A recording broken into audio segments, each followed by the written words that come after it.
खुलुमबाय, आं प्रिया नार्जारी। गिबियावनो नोंथांमोन गासिखौबो आंनि नार्जारी निउज आपडेट चेनेलाव बरायहरग्रोनाय थाबाय। रादाब नायनो मोजां मोनग्रा नोंथांमोननि थाखाय आं गोदान मोनसे खौरां लानानै फैबावलायबाय। फैदो दानिया खौरांखौ जोबजासिम नायलांदो। गावनि असे फिसाखौनो खाबु लानानै बुथारदों सासे बिफाया। गहपुर हालामाव सासे आयुष्मान सयकिया मुंनि 8 बोसोर बैसोनि फिसाज्लाखौ थांनाय बृहस्पतिबारनि मोनाबिलि समाव गावनि बिसिया न'आव गैयैखौ खाबु लानानै उन्दुफुबाय थानाय समावनो खास्रि बिस्रियै गोदोना सेथोनानै बुथारदों मृगांका सयकियाया। फिसाज्लाखौ बुथारनानै न'निफ्राय खारखोमादोंमोन मृगांका सयकियाया, नाथाय गहपुर थानानि सिङाव थानाय बरिगाव तिनिआलिनि साखाथियाव थानाय 2 ताला बिल्डिं न'आव गावखौ फोथैनानै लानाय थासारिनिफ्राय बोखांनो हायो। खाथियाव थानाय सुबुंफोरा मृगांका सयकियानि गोथै देहाखौ नुनानै पुलिसनो खौरां हरनायनि उनाव पुलिसआ थांनानै पस्टमर्टेमनि थाखाय लानानै थाङो होननानै फोरमायथिदों, नाथाय मा जाहोननि थाखाय गावखौ फोथैनानै लाखो बेनि जाहोनखौ दासिमबो मिथिनो मोननाय जायाखै। बिटिआरनि इएम रनजित बसुमतारिया बिपिएफनि हान्जाखौ बिसायख'थिनि थाखाय फोसावदिं मेल खुंनायखौ होबथादों नामा? फिन बिटिआरनि हाग्रा बिफाननि मन्थ्रि इएम रनजित कुमार बसुमतारिनि सायाव गोख्रों खेंफोरथि होनायखौ नुनो मोन्दों बिपिएफ दोलोनिफ्राय। बिथांमोना फोरमायथिदों दि हाग्रा बिफाननि मन्थ्रि इएम रनजित बसुमतारिया बिपिएफनि बिसायख'थि फोसावदिं मेल खालामनो होआखै, जायनि थाखाय बिथांमोना ओंखारबोनो हायाखै। नाथाय बिथाङा बेबादि हुमखि होनानै दोनदोंब्लाबो बिपिएफनि हेफाजाबगिरिफोरा बिपिएफ दोलोजोंनो दङ होननानै फोरमायथिदों।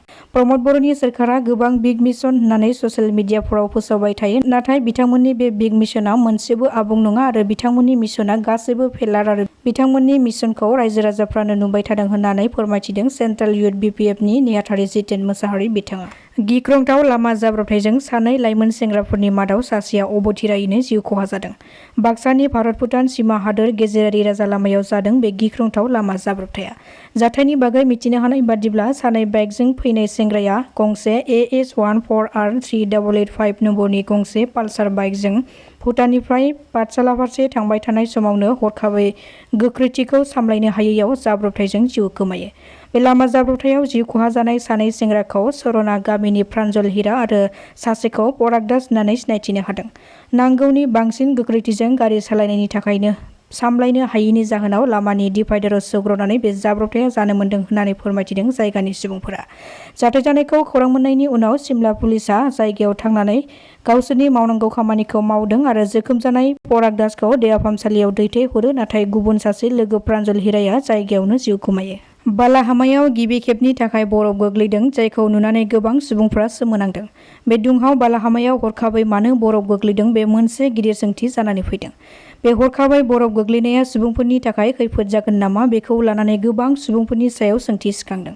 बे सोमोनांथाव जाथायानो सोमजिदों सौदि आरबनि दुंहाव बालाहामायाव, जेराव सौदि आरबनि आल-जराफ ओनसोलनि दुंहाव बालाहामायाव हरखाबै गिबि खेबनि थाखाय बरफ गोग्लैनाय आरो थासारिया जोबोद गुसु जानायनि थाखाय सुबुंफोरा सोमोनांदों।